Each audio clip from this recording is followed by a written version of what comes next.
Nasa 30 years na. Oo, 30 years na kita. Tapos yung anak ninyo naging ilan? Yung siyam. Yung dito namin, ano pa lang yan, 4 taon pa lang. Hmm?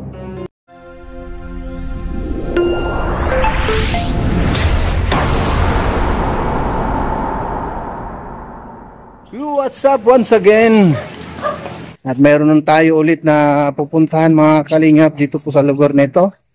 Sa Barangay Tagpo. Dito pa rin ang inyong abang lingkod, Kalingap Jose. And meron tayong ulit pupuntahan dito. Isa naman sa ating magiging beneficiary.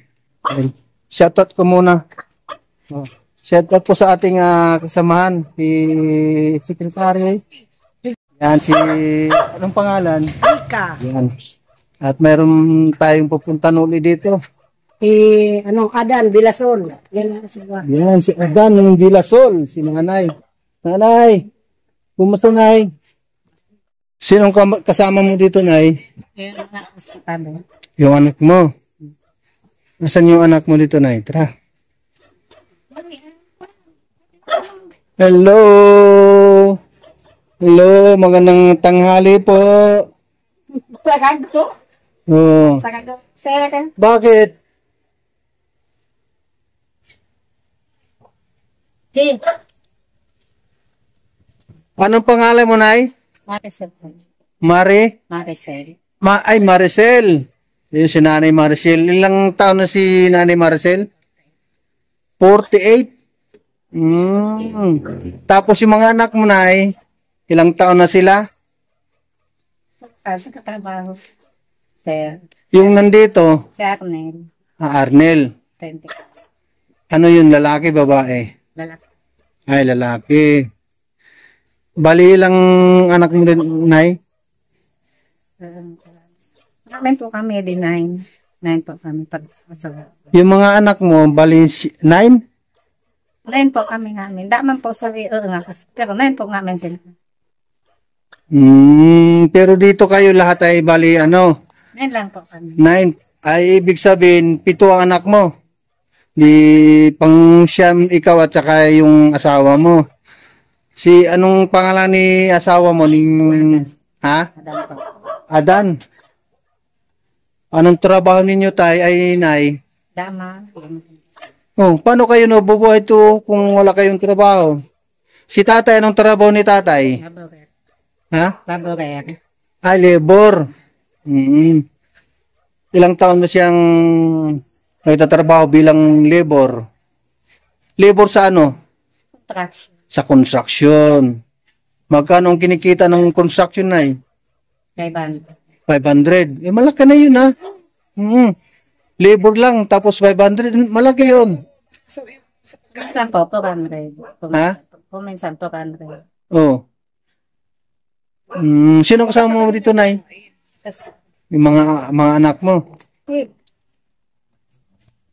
Ilapin mo kasi mahina yung dyan. Pick up. Tas Nay, tas kumusta naman po yung panghanap buhay ninyo dito, Nay? Minsan. Pero pag halimbawa na walang trabaho. Pagpis pa kaya. Porpis ka.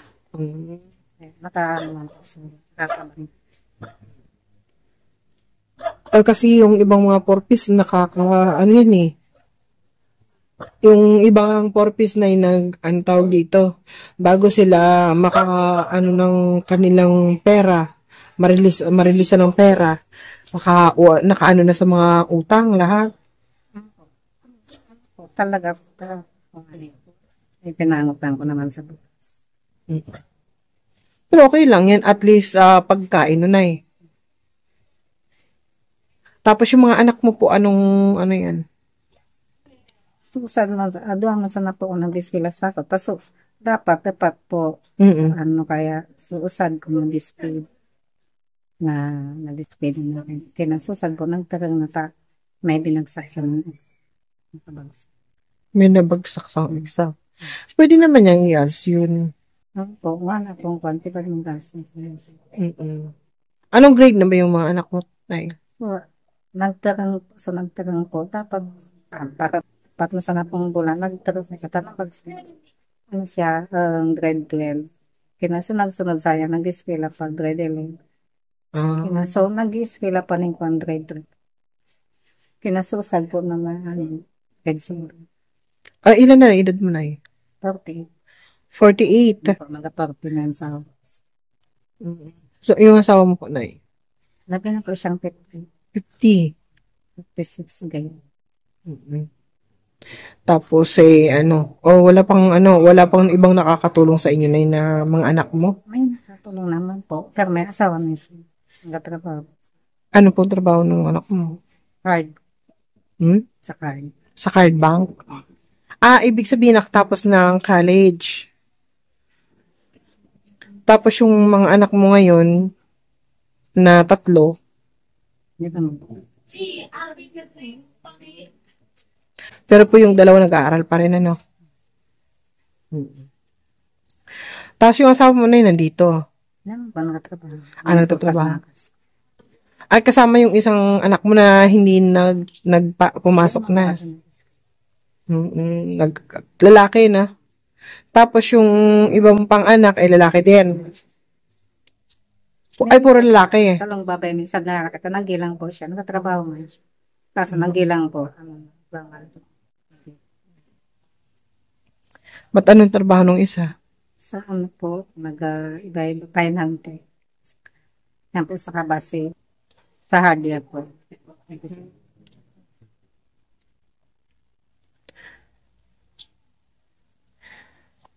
Tapos, kumusta ka naman ngayon, Nay? Parang Nay? Parang may sakit ka din. Ano po kami, sipon po may mubo. So ngayon yan, Nay. Kasi kahit kami, ganun din.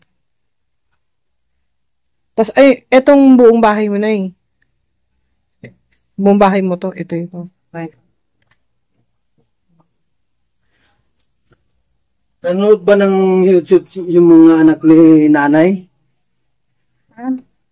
Ano po kami sa YouTube? Kami yung sa Team Kalingap, sa grupo ng Kalingap Team Kalingap. supporters po. Ako si Kalingap Jose. Yan, ako po si Josie Vlog. Kami po yung natasan dito sa Ligaw Albay na mag-aanap ng mga indigent para po matulungan po ng Team Kalingap ni Kuya Val. So, malay nyo po isa kayo sa matulungan po ng Team Kalingap. So, ito po ay kusina nyo. Tapos, yan yung kabuuan na bahay nyo. So, ito po mga Kalingap yung kusina ni nanay. Yan. So, dito kayo nagluluto. Sa kahoy lang po din sila nagluluto. Tapos na yung kumusta yung nyo ngayon, pang araw-araw nyo? Okay naman.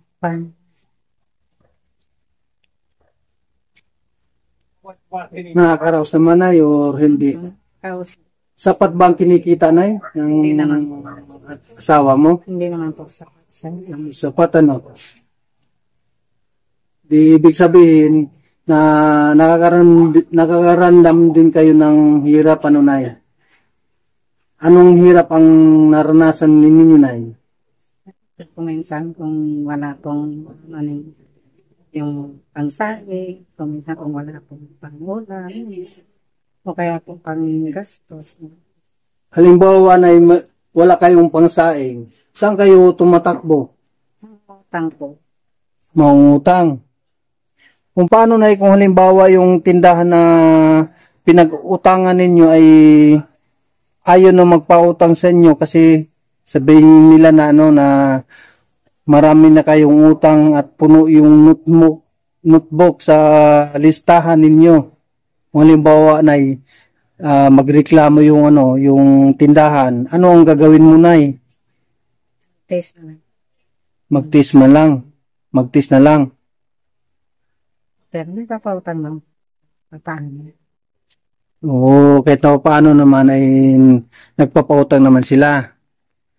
Pero nakakaranas ka ba nay ng sa pangungutang na sa inyong tindahan na pinagutangan, nakaranas ka bang tinanggihan na kayo? Anong sabi ng tindahan ay? Halimbawa, kung marami na po yung utang, tama na pa. Sa kanang mga pagkakam. O, halimbawa nay, ako ang mayroong tindahan. Example lang. Tapos, pupunta ka ulit sa akin. Sa palagay mo, yung tindahan ay papayag ba na papayag ba na pautangin ka pa uli sa tahan ninyo? Siyempre, ang gagawin po natin ay unang-una, bawasan muna natin. Hindi naman siguro masama kung halimbawa magbigay lang tayo ng mga 1,000 paunang bayad sa utang. Anong palagay mo na yung tindahan na inutangan mo, papayag kaya na magpauna ka lang muna ng 1,000? Papayag kaya?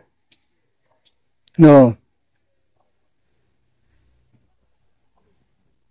Kaya ang gagawin natin ay, pag nagkapera, siyempre, unang-una yung ating mga utang ang unahin. Tapos, pag medyo makakaluwag na naman sa sunod, magbayad ulit tayo. Sige na. Ganun ginagawa mo. Oo, tama yan. Para sa sunod na umutang tayo, ay papayagan ulit tayo na pautangin. Kumusta na tayo? Anong pangalan ni tatay? Adan. Ilang taon na si Tatay Adan? 57. 57. Tapos si nanay, ilang taon na rin? 40. Ha? 48. 48. Tapos si tatay naman ay 57. Tay, magpakilala muna ako tay ha. Ako si Kalinga Jose. Sa YouTube po ha, sa YouTube. Hindi po sa kung saan kundi YouTube po tayo. Ang aming founder tay si Val Santos Matubang. Ang aming founder sa Kalingap. Ngayon tay, ano ang trabaho ninyo bilang isang padre di pamilya? Liburin lang namin, Brad. Liburer sa isang construction. At magkano naman tayo ang kinikita sa construction? Magkano isang bayad sa isang araw? 400. At ang panong sahod doon, lingguhan o arawan? Ang sahod? Lingguhan. Lingguhan. Sa isang linggo ay 6 na araw, Kasi hindi naman pwede pati Sabado, ay linggo. Kaya hanggang Lunes hanggang Sabado. O, magkano nga sahod ninyo tayo? Nasa 2,400. 2,400. Sa loob ng isang linggo tayo, nakita na 2,400, nagkakasya ba ang kinita ninyo para sa pamilya? Halos hindi rin. Nakakautang pa rin sa mga tindahan. Yung tama yung sinabi ni nanay. Kung minsan nakakautang, kung minsan hindi naman. Pero yung kinikita na 2,400 sa loob ng 6 na araw, talagang hindi yan sapat. Dahil pangatapos din pambayad din naman sa mga tindahan. Ibig sabihin, utang bayad.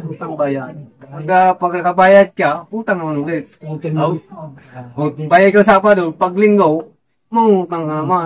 Dahil wala namang Pero natiisa naman tayo, nakapagtiis naman tayo sa mga ganyang sitwasyon. Oo. Kung minsan, pag talagang wala na papatrabaho, talagang tambay. Oo. Kung ano lang dyan mga nagawa, kung may mga ngaho yan, bibenta. Para mayroon lang pagkain ng pamilya. Ay, ginagawa nyo rin ng mga kahoy para makasurvive lang tayo. Dahil ang contraction naman, tulad ngayon, siguro nakaka2 linggo pa lang. Oo. Pagpasok, yung anong sunod na buwan, wala talagang tambay. Ibig sabihin, hindi permanente ang trabaho ng construction. Kung minsan mayroon, kung minsan naman wala. Mahirap din, mahirap pag ganitong yung ganitong trabaho na construction. Ilang taong ka na tayo na nagtatrabaho bilang construction? Nag-umpisa akong nag-contraction 1995 doon sa Quirino Highway. Oo. Nasa 125 lang sahod noon. Ng isang araw. Pero ngayon, kahit na paano yung lumaki na, Pero noon talaga, ang bilihin pa lang noon ay mura. Mura lang. Pero ngayon, tumaas na, pati bigas nga, tumaas na, Pero dito tayo, magkano halimbawa yung 1 kilo dito? Bigas, 50. Mabuti kayo, paano mayroong 50? Hindi. Ang talaga, kung pwede ka na lang ng first class talaga, 55. Yung sinanduming. Ay kung talagang yun lang, basta mayroon lang mga pagkain. Basta mayroon lang masayang tayo. Nakakaraos naman tayo. Paraos din. Yawa ng Diyos. Ilang taon na kayo na magkasama ni nanay? Kung kayo mag-asawa na, bilang mag-asawa? Nasa 30 years na. 30 years na. Tapos yung anak ninyo naging ilan? Yung puso namin, pa lang yan, 4 taon pa lang. Mayroon pang bunso na 4 years old. Sabagay si nanay, bata parang naman Tapos ikaw dahil bata pa rin, 57. Pero yun ang pinakapunto mo. Ito. Itong lalaki. Oo. Itong bahay ninyo tayo, sa inyo ba ito? Sa amin. Para itong lupa, hindi sa amin. Direct lang ako. Pero yung bahay ninyo ay simento ito. Mabuti naman kay pumayag yung may-ari ng lupa na... Hindi. Yung naman yun ito, yung angkol lang naman yung nandun sa may tindahan dyan sa doon. Angkol ninyo? Yun naman ang nito. Isang kumpong lang, magmula din sa pinaka, ng palaka. Oo. Isang kumpong lang naman ito. Dito. Isang kumpan lang ito, Kahit na paano yung bahay ninyo ay maayos pa. Ayun, ito, hindi pa na ako pagawas. Hindi pa yung, butas-butas pa yan. Para tagpit kami yung mga yellow yan. Para, mayroon lang mga tutupan. Pag ulan din sa loob, bakatin yan.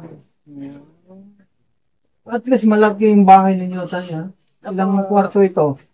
Ito lang, yung Kwarto lang. Tulong lawak ng bahay. Ikaw nagpagawa nito, tay, noon? Ikaw nagpagawa? Kung tinutulong-tulungan namin yung ko. Oo. Dahil ang inaano lang naman rin, dahil meron akong magawa. Ang pinipili lang namin, ito, bakal, yung buhang nila sa graba dyan lang sa ilog. Kahit na paano tayo, sa pagdating sa paggawa ng bahay na gagawa ka naman, kaya nagawa mo itong bahay ninyo. Unti-unti. Hindi na may nakibigyan. Oo. So paano tayo? Mayroon pa kang pupuntahan, baka sakali po na makabalik kami dito. Kung halimbawa man tayo na mayroong mabuti ang puso na gustong tumulong sa inyo, at kami ay babalik dito para kung ano yung ibigay nila, yun din po ang aming ibigay sa inyo. Salamat. Sige po. Sige po. Sige po, ha. Maraming salamat po, tay. Tatay. Thank you so much po. Tatay uli. Adan. Thank you so much po, Tatay Adan. At saka si nanay. Maraming salamat. Maraming salamat po. Sige po tayo, ha. Salamat po.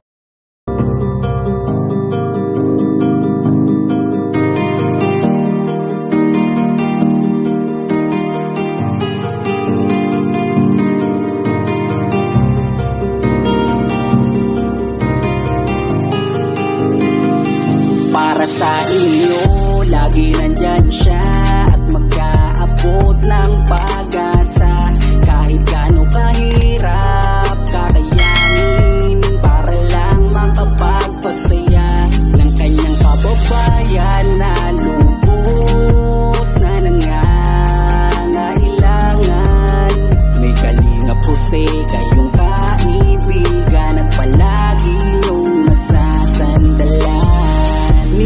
Minsan di nagdalawang isip na tumulong, kung kinakailangan nandyan siya at hindi umuurong. Basta para sa inyo kahit maputik ang daan, hindi niya alintana para lang makapaglaan, makapagpasaya ng mga taong nalulumbay. Nandyan siya at magbibigay ng kulay. May kalinga pusi kayong masasandalan at kayo ay tutulungan.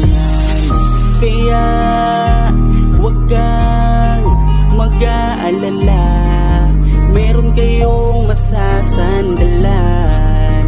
Siya si Kalinga. Para sa inyo lagi nandyan siya at mag-aabot ng pag-asa.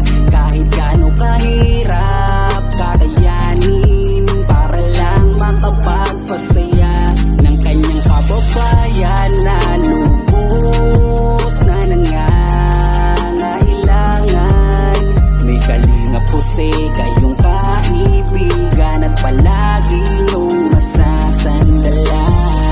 Isa ka sa ginawang instrumento ng ating Panginoon upang tumulong sa mga taong nangangailangan. Di ka napagod at di mo sila sinukuan. Salamat sa lahat ng sakripisyo mo.